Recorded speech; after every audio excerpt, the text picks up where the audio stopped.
लगना के लिए 8वां है, मतलब रिसर्च आपको करना है अगर आप इन्वेस्ट कर रहे हैं तो आपको रिसर्च करके तब लगाना है। बिना रिसर्च अगर अंदाज लगाने जाएंगे, 5वां तो है, 5वें की स्थिति बताएगी क्या होगा, लेकिन 8वां आपका काम नहीं करेगा। सडन गेन जो है दूसरे के वेल्थ से पैसा बनना, वो आपका नहीं हो पाएगा। तो आपने 5 और 8 का कनेक्शन देख लिया, आपने अंदाजा लगा लिया, रिसर्च कर लिया, उसके बेसिस पे आपने डिसीजन लिया, ठीक है, लग्नेशन ले लिया।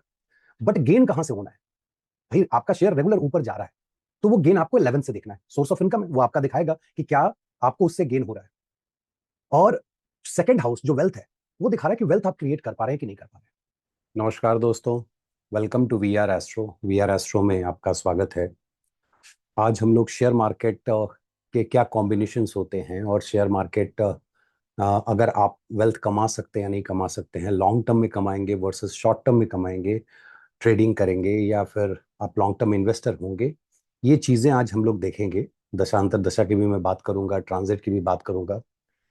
अ, दो बातें, एक, जिन्होंने अभी तक चैनल को सब्सक्राइब नहीं किया है, प्लीज़ मेक श्योर कि आप सब्सक्राइब करें, और वीडियो पसंद आता है तो लाइक करें, शेयर करें। सेकंड, ये वीडियो कभी भी रिकमेंडेशन के रूप में ना लें।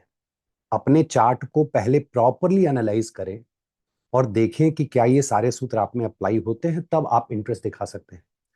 आधा अधूरा जस्ट जा करके लगा दिया और बाद में बोले करे राजीव सर ने बोला था ऐसा ऐसा हो गया, मेरा तो सब उल्टा ही हो गया। प्रॉपरली एक एक चीज का अध्ययन करें, एक एक हाउस जिसके बारे में मैं बताऊंगा उसका अध्ययन करें, उसके बाद अपना डिसीजन लें। चलिए, अभी हम लोग शेयर मार्केट की बात करते हैं। शेयर मार्केट में इन्वेस्ट कौन करता है? आप इन्वेस्ट करते हैं या फिर किसी के और के माध्यम से आप इन्वेस्ट कराते हैं? कोई और व्यक्ति आपकी जगह इन्वेस्ट कर रहा हो। जैसे ही अगर आपकी बात हो रही है तो लगना, इट मींस लग्नेश। कोई और ऑन बिहाफ ऑफ यू कर रहा है तो seventh house, seventh lord is really important. So ये दो आपको इवैल्यूएट करना है। क्या आप खुद से इन्वेस्ट करने जा रहे हैं तो लग्नेश की स्थिति अच्छी होनी चाहिए, और अगर आप किसी को पैसा दे रहे हैं, आपके ऑन बिहाफ कोई और जो है कर रहा है, तो सेवेंथ लॉर्ड की स्थिति अच्छी होनी चाहिए। तो ये तो कॉमन है, सब जानते हैं कि लग्नेश की स्थिति अच्छी होगी तभी कोई योग फलित होता है। किन किन घरों को आप देखें शेयर मार्केट, देखिए सट्टा बाजारी जो स्पेकुलेशन है, जो आप अंदाज लगाते हैं, वो फिफ्थ हाउस आपका पूर्व पुण्य भी है, पहले से आपने इसमें कितनी महारत हासिल कर रखी है, वो सब चीज 5वें घर से पता चलता है। 5वें से 5वां 9वां जो है वो भाग्य घर है, तो भाग्य अगर अच्छा है तो सपोर्ट मिलेगा। लेकिन 5 के साथ इंपॉर्टेंट है 8। 8 one of the most important houses है शेयर मार्केट के लिए। क्यों? क्योंकि 8वां आपके लिए अदर्स मनी है। देखिए, आप किसी और की कंपनी का शेयर परचेज करते हैं और उससे आप मुनाफा कमाते हैं, और प्लस सडननेस भी है। तो ये दोनों चीजें बताती हैं कि 8th हाउस का बहुत ज्यादा इंपॉर्टेंस है। क्यों? क्योंकि आप अदर्स मनी में पैसा लगाने वाले, दूसरे के इंस्टीट्यूशन में, क्योंकि दूसरे का जो बिजनेस होगा उसमें आप पैसा लगाएंगे और उससे आप पैसा कमाएंगे। 8वां घर रिसर्च का भी होता है। इसका मतलब है कि जो लोग शेयर मार्केट में इन्वेस्टमेंट के लिए सोच रहे हैं और रिसर्च नहीं करते हैं, क्योंकि लगना के लिए 8वां है, मतलब रिसर्च आपको करना है अगर आप इन्वेस्ट कर रहे हैं तो आपको रिसर्च करके तब लगाना है। बिना रिसर्च अगर अंदाज लगाने जाएंगे, 5वां तो है, 5वें की स्थिति बताएगी क्या होगा, लेकिन 8वां आपका काम नहीं करेगा। सडन गेन जो है दूसरे के वेल्थ से पैसा बनना, वो आपका नहीं हो पाएगा। तो आपने 5 और 8 का कनेक्शन देख लिया, आपने अंदाजा लगा लिया, रिसर्च कर लिया, उसके बेसिस पे आपने डिसीजन लिया, ठीक है, लग्नेशन ले लिया। बट गेन कहां से होना है भाई? आपका शेयर रेगुलर ऊपर जा रहा है, तो वो गेन आपको 11 से देखना है। सोर्स ऑफ इनकम है, वो आपका दिखाएगा कि क्या आपको उससे गेन हो रहा है। और सेकंड हाउस जो वेल्थ है, वो दिखा रहा है कि वेल्थ आप क्रिएट कर पा रहे हैं कि नहीं कर पा रहे हैं। तो इंपॉर्टेंट क्या है? 5, 8, 11 और 2, 4 घर अगर आपस में कनेक्शन बैठाते हैं, चाहे वो डिस्पोस्टर के थ्रू हो, एक्सचेंज के थ्रू हो, दृष्टियों के थ्रू हो, कंजंक्शन के थ्रू हो, you can get into share market. अब प्लैनेट्स के आधार पे ये डिसाइड होगा कि शेयर मार्केट में आप लॉन्ग टर्म जाएंगे या आप शॉर्ट टर्म ट्रेडर होंगे। देखिए, सबसे ज्यादा लॉन्ग टर्म की अगर बात करें तो आप सिर्फ दशा से काउंट करें, ज्यादा दिमाग लगाने की जरूरत नहीं। आप वीनस हैं, सैटर्न है, शुक्रदेव हैं, शनिदेव हैं, गुरुदेव हैं, इवन आपके राहु हैं, जिनकी मरकरी हैं, इनकी महादशाएं लंबी होती हैं, तो ये लॉन्ग टर्म के लिए। शॉर्ट टर्म के लिए क्या होगा, दो चीज, एक तो मरकरी सॉरी एक तो मून 2.5 दिन में मूव करते हैं, और स्लो जो आपको फास्ट मूविंग जो है उसमें से आप प्लैनेट चूज कीजिए। तो लॉन्ग टर्म में से आप मरकरी को वहां से निकाल देंगे क्योंकि वो क्विकली मूव करते हैं। तो आपके 3 बच गए दशा वाले जो हैं, राहु, शनि, 4, गुरु और शुक्र। तो ये 4 आपने रख लिया, एक उसमें से माइनस कर दिया गोचर को देखते हुए। अब आपने देखा मार्स, मरकरी और मून, ये 3 हो गए, तो 4 और 3 7, 2 प्लैनेट आपके बच गए। अब केतु जो है उनका एकदम डिफरेंट रोल है, केतु इज कंप्लीटली डिफरेंट। और सन को ना तो लॉन्ग टर्म से मतलब है ना शॉर्ट टर्म से मतलब है। सन आत्मकारक है, उनको इन सब चीजों से मतलब नहीं। लेकिन जो बिजनेस होता है, अगर आप गौर से देखें तो 7th हाउस बिजनेस होता है और 8th हाउस अदर्स मनी, मैंने कहा। तो बिजनेस का गेन अगर काल पुरुष में देखेंगे तो सन के पास, और 8वें घर से देखेंगे तो 10वां। 8वें का रिसर्च का जो कर्म स्थान है वो 5वां है। तो इसका मतलब है कि मटेरियलिस्टिक वर्ल्ड में आत्मकारक आपका जो भी डिजायर करे, सोल जो भी डिजायर करे, मंथली ट्रांजिट के बेसिस पे जो मंथली एक्सपायरी होती है उसमें सन का मेजर रोल होने जा रहा है, क्योंकि 8वां जो रिसर्च का घर है उससे 10वां पड़ रहा है, और जो बिजनेस का घर है वहां से 11वां पड़ रहा है, क्योंकि बहुत लोग शेयर मार्केट को एज अ बिजनेस देखते हैं, वही अपना उसको अपना बिजनेस बना रखा है। तो बिजनेस के गेन के लिए आपको सन का सपोर्ट होना जरूरी है। लेकिन वो मंथली वाले में आप देखेंगे कि आपने इस महीना खरीदा, अगले महीने बेचा। लेकिन एग्जैक्टली अगर शॉर्ट टर्म चाहिए तो मून का मूवमेंट जरूरी है। अब इन 4 घरों का कनेक्शन, मून का ट्रांजिट। अब देखिए, मून अगर जब ट्रांजिट कर रहे हैं 2.5 दिन पे, तो आपको उससे आइडिया मिल जाएगा किस किस घर को वो हिट कर रहा है। अगर पैसा बनाने वाले 5, 8, 11, 2 कॉम्बिनेशन है और इसको हिट कर रहे हैं, तो उस दिन आपको प्रॉफिट होगा। 9, 10, 6 को हिट कर रहे हैं, 12 लॉसेस को हिट कर रहे हैं गोचर में, आपको मुश्किल हो।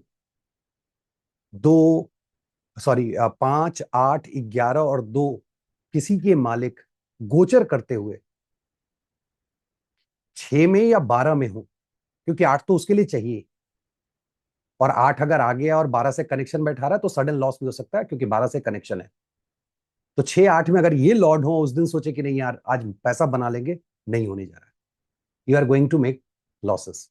फॉर एग्जाम्पल, अभी जेमिनाई वालों के लिए, अभी जब मार्स का ट्रांजिट, जब मैं वीडियो बना रहा हूं तो मार्स का ट्रांजिट टॉरस में, जेमिनाई के लिए 12th हाउस में पड़ रहा है। और जेमिनाई के लिए अगर आप देखें तो 6th हाउस का लॉर्ड भी है, क्योंकि जेमिनाई के लिए सामने सेजिटेरियस 6th हाउस का लॉर्ड है, और वो 8th में गया हुआ है। ऐसा हो सकता है कि जिसके चार्ट में ये कॉम्बिनेशन अच्छा नहीं हो, वो लोग क्या करेंगे कि लोन लेकर के पैसा लगाएंगे और उनका पैसा डूब जाएगा। आपको क्या लग रहा है 11th का लॉर्ड है यार, ये तो पैसा देने वाला है, लेकिन आप भूल गए कि वो छठे का भी लॉर्ड है, और आपने छठे से पैसा उठा लिया और उसके बाद मार्केट में इन्वेस्ट कर दिया। अभी उसका गोचर 12th में हो रहा है। यू विल मेक इनकर हेवी लॉसेस। मैं अभी कुछ चुनिंदा लोगों का जो 3-4 चार्ट मैं आपको दिखाऊंगा और उसमें एक्सप्लेन करूंगा कैसे ये कनेक्शन बैठता है। अगर केतु कनेक्शन बैठा रहे हैं तो केतु कहते हैं कि स्मॉल स्मॉल पीसेस में कट करते हैं, दैट इज SIP। केतु का काम है चंक्स और स्मॉल चंक्स। तो जिसका केतु का कनेक्शन बैठ रहा हो इन घरों से, केतु प्रोमिनेंट हो, वैसे लोगों को SIP में पैसा इन्वेस्ट करना चाहिए, बहुत फायदा होता है। इवन मून अगर आपका कनेक्शन बैठा रहा हो और आपके लग्नेश स्ट्रांग है, आप ट्रेडिंग में ना जाके SIP में जाते हैं, या मरकरी बना रहे हैं और आप SIP में जाते हैं, तो आप बहुत अच्छा करेंगे। तो वो सारे लोग जो SIP में, आप देखिएगा specially moon, mercury, Ketu, even Mars, ये सब कनेक्शन जो 30 दिन, 40 दिन, 2 दिन, सॉरी 2.5 दिन, इसमें जो ट्रांजिट करते रहते हैं, इवन वीनस भी सपोर्ट करते हैं। लेकिन वीनस वेल्थ क्रिएटर है, वेल्थ का क्या परिभाषा है भाई? आपके पास राहु है, जुपिटर है, सैटर्न है, और वीनस है, और मरकरी भी है वेल्थ क्रिएटर। तो मरकरी का तो डुअल रोल हो गया दोनों जगह, वीनस भी दोनों जगह प्ले करते हैं। लेकिन लॉन्ग टर्म के लिए आपको इन प्लैनेट्स का, इन घरों से कनेक्शन होना, और राहु का फॉर श्योर, मैं आपको चार्ट दिखाऊंगा, वॉरेन बफेट हो, पीटर लिंच हो, किन्हीं का भी राहु का रोल आप उसमें देखेंगे कितना इंपॉर्टेंट है। तो समराइज, 2 5 8 11 कनेक्शन लॉन्ग टर्म अच्छे वेल्थ के लिए, Venus, Saturn, Mercury, Jupiter, Rahu short term के लिए, मरकुरी, अगेन मैं बीच में ओवरलैप कर रहा हूं, और फिर आपका केतु एसआईपी के लिए, मून है शॉर्ट टर्म के लिए, मार्स है शॉर्ट टर्म के लिए। इन सब चीजों को आप ध्यान रखें। मैं चार्ट शेयर करता हूं, I will show you the chart, बहुत इंटरेस्टिंग है। 3 लोगों का चार्ट है मेरे पास, वॉरेन बफेट का चार्ट है,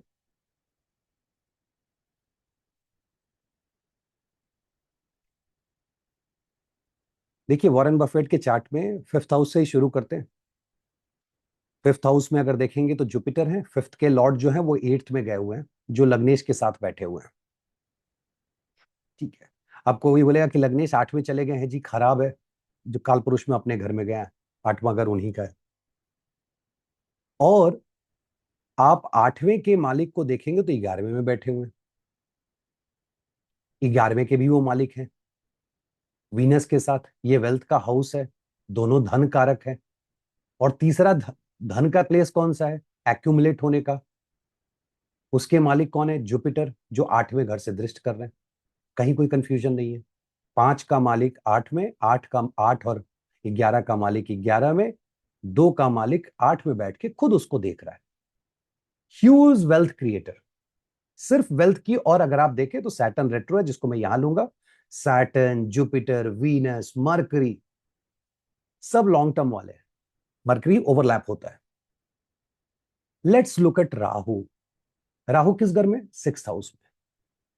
उल्टा चलते हैं। और पिछले वीडियो अगर आपने देखा होगा तो मैंने कहा था कि राहु की 11वीं दृष्टि जहां पड़ेगी, that's the most desirable place, जहां से सबसे ज्यादा प्रॉफिट होगा।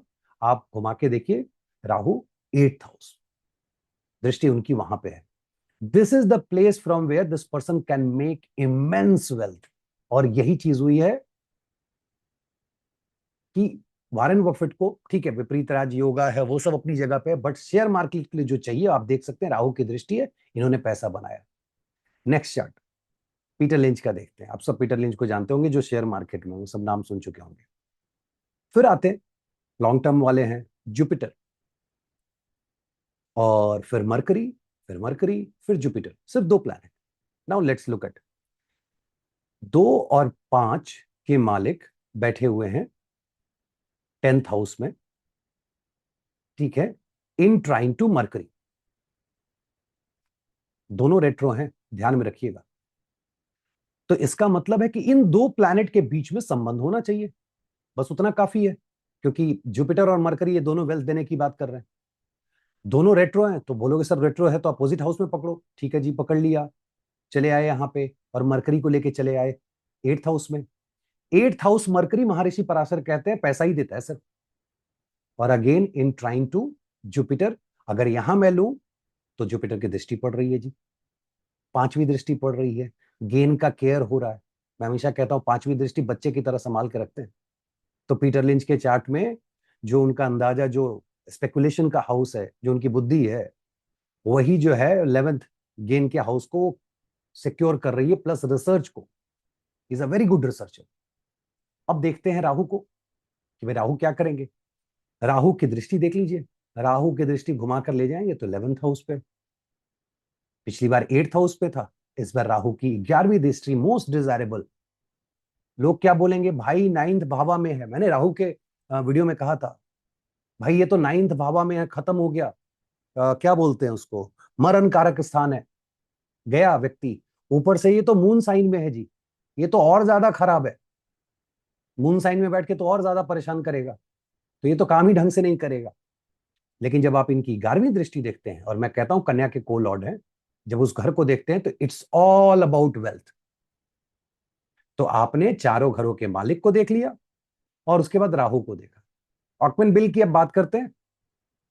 इनके चार्ट में आप देखें, 1, 4, 7 और 10। तो 1 के मालिक मार्स, 4 के मालिक मून, 7 के वीनस और 10 के सैटर्न। 7 और 10 दोनों के मालिक exalted Venus which is in 4th house. Mars अपने घर के होकर के यहां चौथी दृष्टि दे रहे हैं। तो क्वेश्चन उठता है कि यहां से संबंध मून से कहां संबंध बन रहा है? मून से तो कोई संबंध नहीं है। मैंने एक दिन दृष्टियों के बारे में कहा था, आप लोगों ने जब ग्रह दृष्टि और राशि दृष्टि की बात होती तो मैंने ग्रह दृष्टि में कहा था, कोई प्लैनेट अगर किसी के घर में बैठा हो, कोई प्लैनेट किसी के घर में बैठा हो और दूसरा प्लैनेट उसके घर को देख रहा हो, तो ये दृष्टि है। मून किसके घर में बैठे हैं? सैटर्न के घर में। और सैटर्न किसके ट्राइन में है? चंद्रमा के ट्राइन में है। इनके बीच में कनेक्शन बन रहा है।